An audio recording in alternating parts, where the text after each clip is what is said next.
Howdy! How's all my friends out there in YouTube land today? I hope this finds you well and in beautiful weather. We're having beautiful weather here in Indiana right now. They're calling for some thunderstorms to roll in here later. So I'm trying to dash in a little more garden.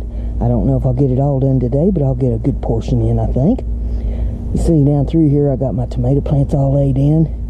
And I've got 3 more tomato cages to put on. I ran out of tomato cages, so I had to run up to the Walmart this morning and get some more tomato cages to put on these. But boy, these are good looking tomatoes. And I'll see if I can show you down here on this one. You see, that's already got a couple blooms on it down in there. Looky there. Isn't that pretty? These are looking good. That one's got one back here on this side. Oops. There we go. See a couple blooms on that one. Looking pretty. So I'll have maters for long on these. They're looking good. Watered them all in good last night, and I may put a little more water on them today, at least by dark if it hasn't rained yet. They're saying scattered, so you don't know what that means. Scattered may mean you'll get it or not get it or get too much of it. So we'll just go from there. But I like these fabric pots because they drain out real good. The roots will stay good and wet in them, but you know, you won't have them standing in water because these fabric pots will drain, and that way you don't have your plants sitting in a bunch of mud. But today what we're going to be doing is we're going to be planting some beans, maybe some gourds too. That's my plan. So this will probably be titled Beans, Green Beans and Gourds. But I've got some bean seed over here, and we're going to start with the bush beans. These are Blue Lake bush beans. Got the seeds from Burpees. There's 8 ounces of them in this bag here. And I'll show you how I'm going to plant these. Now, see, if you're out in a regular garden where you're putting it in the ground, you make rows to put your seeds in. But since I'm doing this in these fabric tubs, we don't have rows. We just kind of sprinkle the seeds in. Just let it grow up like a big old bush there over top of the tub. And then we can just come out here. I bring my little chair out and sit here beside my tub and reach in and get my beans picked off of them when they come up. And I see a little weed here that I missed on the side. We'll get that plucked out of there. But that's how we're going to do this. So I'll see if I can figure out how to set this camera down over here on the side without jostling you around too much. Maybe you can see what I'm doing over here as I do this. You get to see my old dirty hands rubbing around in the dirt. But I prepped my dirt. I've got all the weeds out of the tub, and I loosened the soil up real good with my trowel, and then I mixed my fertilizer into it. And I don't bother trying to make holes or anything for these seeds. I just kind of sow them. And if you're a farmer, you know what that means. You just kind of sow your seeds in, and I just sprinkle them around there. I don't want to get them too close together, but I don't want to have them, you know, too sporadic if there's not any beans that growing in the tub. We'll pull that side back a little bit there. It's lapping over, and just sprinkle some seeds in there, just a decent handful of them sprinkled around. And then I just kind of take my dirt and just kind of push it over them. We don't want them sowed real deep, but we don't want them up where the birds are going to pull them out either. And I'll reach back here to the back. I just tamp my dirt down over top of my seeds to get them in there nice and tight in a nice little warm bed. And that's how I put them in. Now I'll water that in. And I've got a watering can right over here. And let's see if I can do this one-handed. But I just water them in real good. Get a good amount of water put in, and that'll drain right down into that soil real good, and the heat will hit that and warm that up, and then seeds will go to germinating. And that's how we do that. So I've got to mess more of these beans to get planted, so I'm going to get at it and get them in the ground, and when I get back to the gourds, I'll bring you right back with me. Okay, I'm back, and here we are with the gourds. Now, let's see if we can get you down where you can see these packages. I've got 6 different kinds of gourds here. The ones in the little paper packets I got from a place called Baker Creek Heirloom Seeds, and you can find them online. They're out of Mansfield, Missouri. And they specialize in heirloom seeds, and if you've watched very many of my videos, you know I love to do crafts with gourds. And we'll talk about these different kinds of gourds here. We got the birdhouse gourds. Now, the birdhouse gourds here are the same as what I harvested out of the gourds that I cleaned and did craft shows on.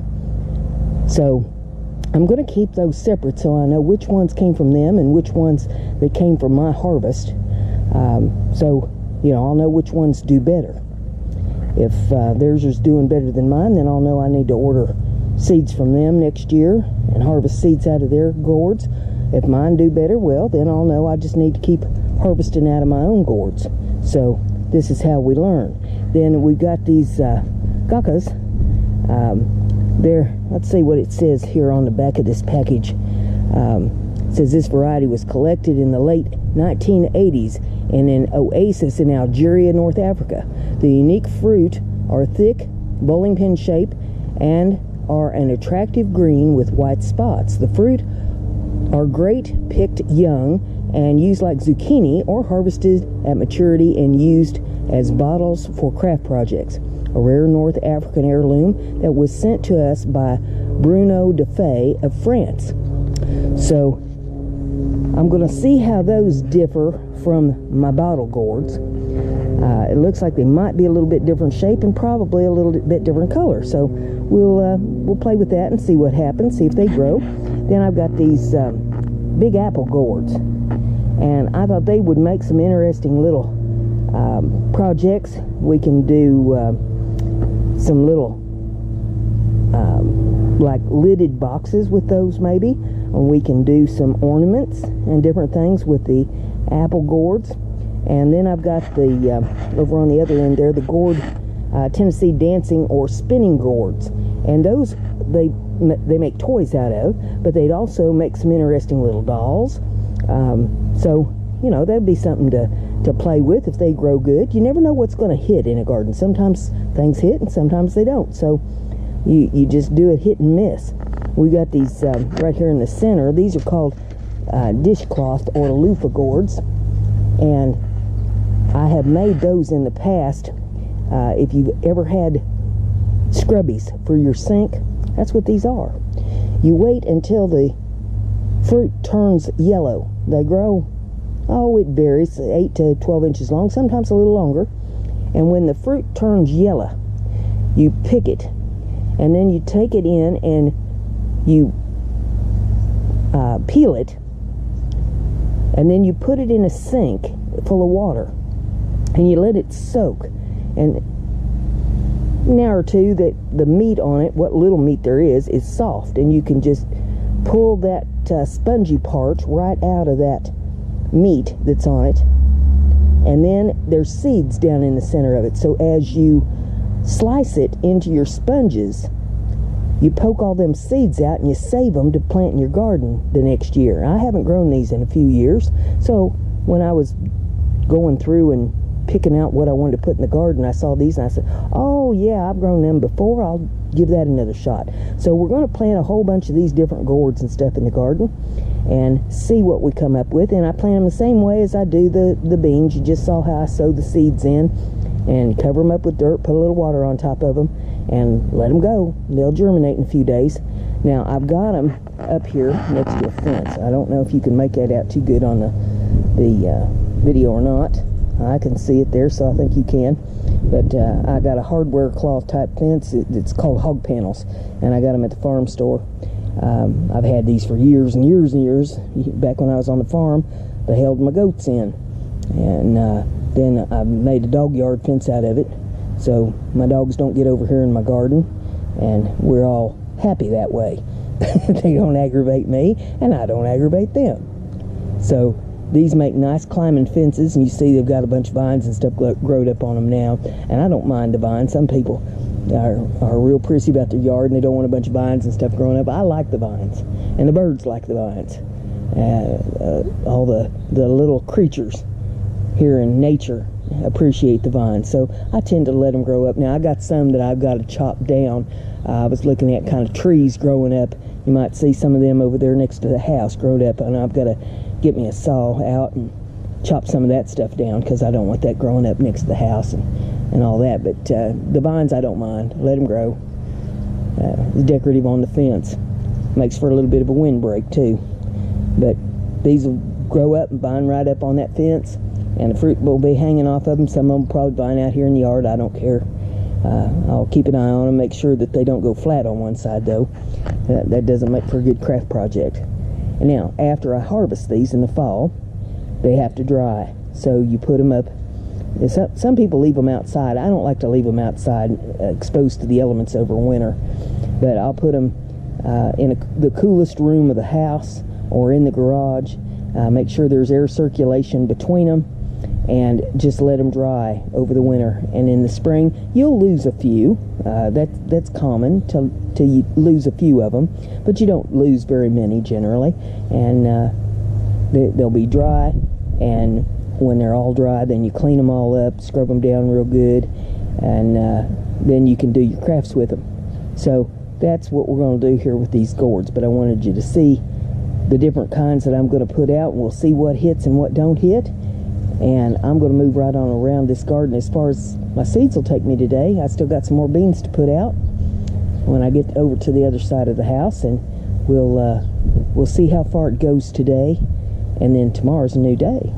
But check out all the URLs down there in the description of the video. It has my Etsy store and my Patreon page, and it has my Twitch and my Twitter and my Instagram. And of course, I do my live shows here on Monday nights on YouTube at 8 p.m. Eastern. Twitch, it's a live show Monday, Wednesday, and Friday at 3 p.m. Eastern.